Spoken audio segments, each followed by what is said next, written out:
Autistic Spectrum Disorder or ASD. So in this video, I will be discussing its main types and treatments. There are 5 major types of autism, which include Asperger's syndrome, pervasive development disorder not otherwise specified, autistic disorder, Rett syndrome, and lastly, the childhood disintegrative disorder.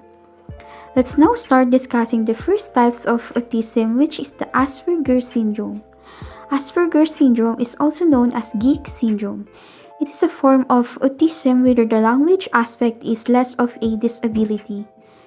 And people with Asperger's syndrome often have good language, though their communication with other people will still be impaired because they lack social understanding.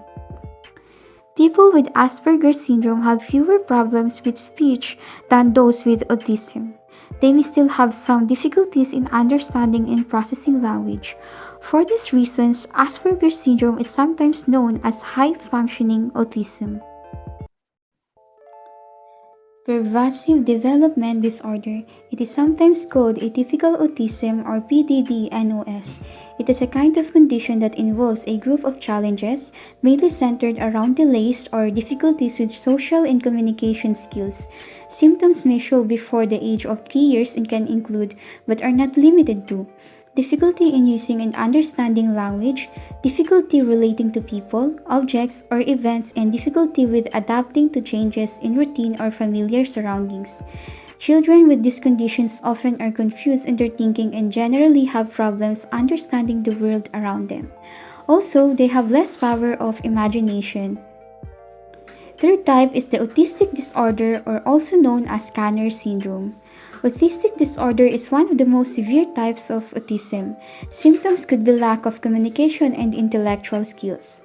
These types of people may be sensitive to touch, sound, or light and at an intense level. Symptoms could be a repetitive pattern of behavior, less eye contact, not responding to name, and inability to communicate. Next to autistic disorder or Kanner syndrome is what we called Rett syndrome. Rett syndrome is a neurological disorder that is noticed in infants and that occurs almost exclusively in girls and leads to severe impairments, affecting nearly every aspect of a child's life, their ability to speak, walk, eat, and even breathe easily. Rett syndrome is usually recognized in children between 6 to 18 months as they begin to miss developmental milestones or lose abilities they had gained. Rett syndrome is caused by mutations on the X chromosome on a gene called MECP2. There are more than 900 different mutations found on the MECP2 gene. Most of these mutations are found in 8 different hotspots. Rett syndrome is not a degenerative disorder with individuals living to middle age or beyond.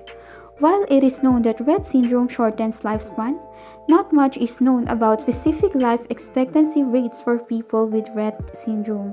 It generally depends on the age when symptoms first begin and their severity. On average, most individuals with the condition survive into their 40s or 50s. So the last types of autism is the Children Disintegrative Disorder or CDD. It is also known as Heller syndrome or disintegrative psychosis. Children Disintegrative Disorder or CDD is a rare form of autism spectrum disorder of unknown etiology. It is characterized by late onset regression leading to significant intellectual disability and severe autism. Children with CDD have at least 2 years of normal development in all areas: language understanding, speech, skill in the use of large and small muscles, and social development. After this period of normal growth, the child begins to lose the skills he or she has acquired. This loss usually takes place between ages 3 and 4, but it can happen time up to age 10. Sometimes, after the initial loss of skills, the condition will remain static, with some limited improvement in the area of social behavior. Children with this disorder repeat the same behavior over and over. This type of condition is more common in boys. Out of every 10 cases of the disorder, 9 will be boys and only 1 will be a girl. Is there a cure for autistic spectrum disorder? There is no cure, but treatment can help. Treatment includes behavior and communication therapies and medicine to control symptoms. Starting treatment as early as possible is important. There are many treatments that can help children with ASD acquire new skills and overcome a variety of developmental challenges. These treatments don't aim to cure autism. Instead, they help improve a child's abilities to socialize and play, function academically, and move through everyday life with adaptive skills. Not every autism treatment approach is effective for every child, though. It may take some time to tailor the treatment options to a child's specific needs, but a little patience and persistence can make a big difference in a child's life. Learning about the many treatments available can help start to identify which approaches are best for a child and ensure they develop to their full potential. When it comes to early autism treatment options, there are a desired variety of therapies and approaches. Some autism therapies focus on reducing problematic behaviors and building communication and social skills, while others deal with sensory integration problems, motor skills, emotional issues, and food sensitives. With so many choices, it is extremely important to do your research. Talk to autism treatment experts and ask questions. The goal of autism treatment should be to treat a child's unique array of symptoms and needs. This often requires a combined treatment approach that incorporates several different types of therapy. Common autism treatments include behavior therapy, speech language therapy, physical and occupational therapy, nutritional therapy, and cognitive therapy. First is the behavioral therapy. Behavior therapy is a commonly used ASD treatment that aims to encourage desired behaviors and reduce unwanted behaviors. Most behavior therapies follow techniques set out by Applied Behavior Analysis or ABA.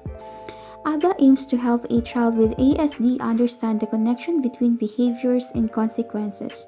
In ABA-based theory, attempts at desired behavior are positively reinforced. For example, a therapist might offer praise when a child tries to politely ask for help.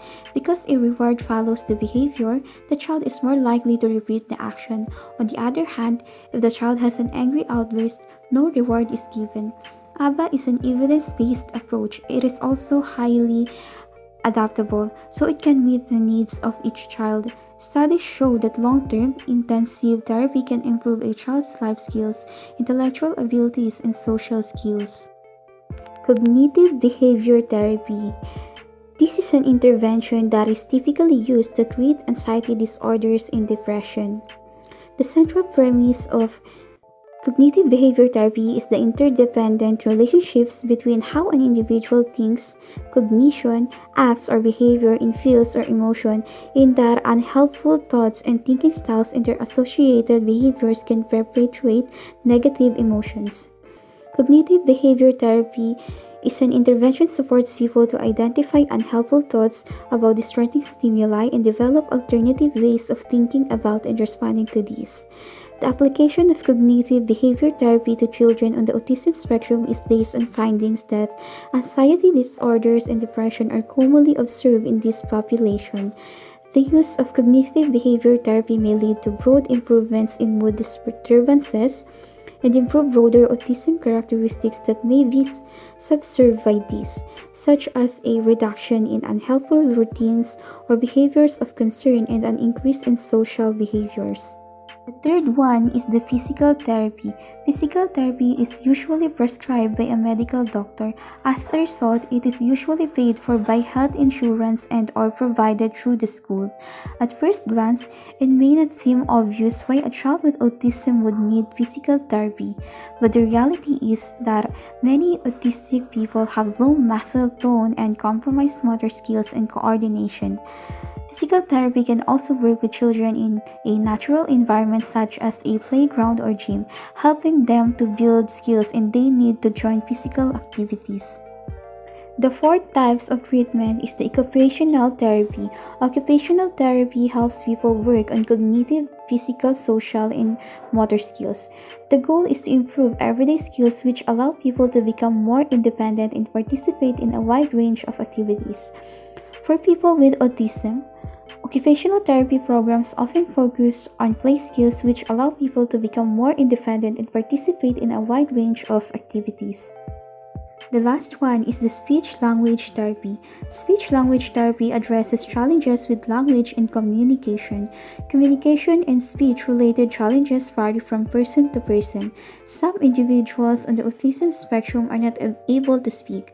Others love to talk but have difficulty holding a conversation or understanding body language and facial expressions when talking with others. A speech therapy program begins with an evaluation by a speech-language pathologist to assess the person's communication strengths and challenges. From this evaluation, the speech-language pathologist creates individual goals for therapy. Common goals may include improving spoken language, learning nonverbal skills such as sign or gestures, or learning to communicate using an alternative method such as features or technology. The overall goal of this therapy is to help the person communicate in more useful and functional ways. Here is the case study regarding the speech-language therapy. Stated by the mother, "Our first child was a full-term baby born through normal delivery with a birth weight of 2.9 kg at birth. There were no significant delays in his developmental milestones till 3 years of age, except for his communication skills and language production. We didn't notice this difficulty because we heard that it is normal to have children with delays in speech till 3 years. But my husband was bothered about his behavioral changes, therefore, we decided to consult a doctor in Palakad. It was seen that he had a delay in play skills, lack of speech production with decreased eye contact, and name-call response." The mother said, "Following this, we went for therapy in our hometown, but we were not satisfied with the improvement seen in the child. We as a family decided to go in search of other centers in Kerala that could provide him with better treatment and care. Eventually, we came to know about Jewel Autism Center. Kottayam is known to be one of the best therapy centers in Kerala. As I came to the center, a detailed assessment was taken by the professionals. They clearly explained my child's problems and were considerate enough to listen to all my concerns. One of my major concerns was to reduce his soft sounds like whistling sound because it was very difficult to handle by taking him for shopping or outing. His occupational therapy sessions were taken by Ms. Jomol." Based on this case study, here are the clinical findings and observation by therapists.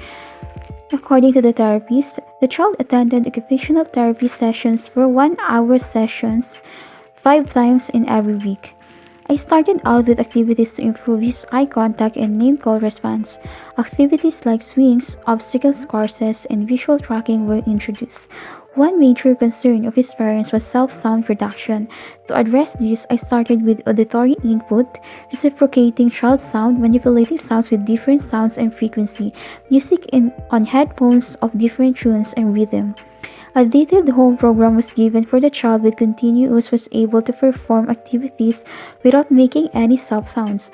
I would like to thank the child's mother who was really hardworking and motivated throughout the intervention process for the child. With her mutual understanding and by being a regular at home program, the child was able to perform activities effectively to a greater extent. So this case study was one proof that occupational therapy is one of the best treatments for children having autism. So that's the end. Thank you for watching this video.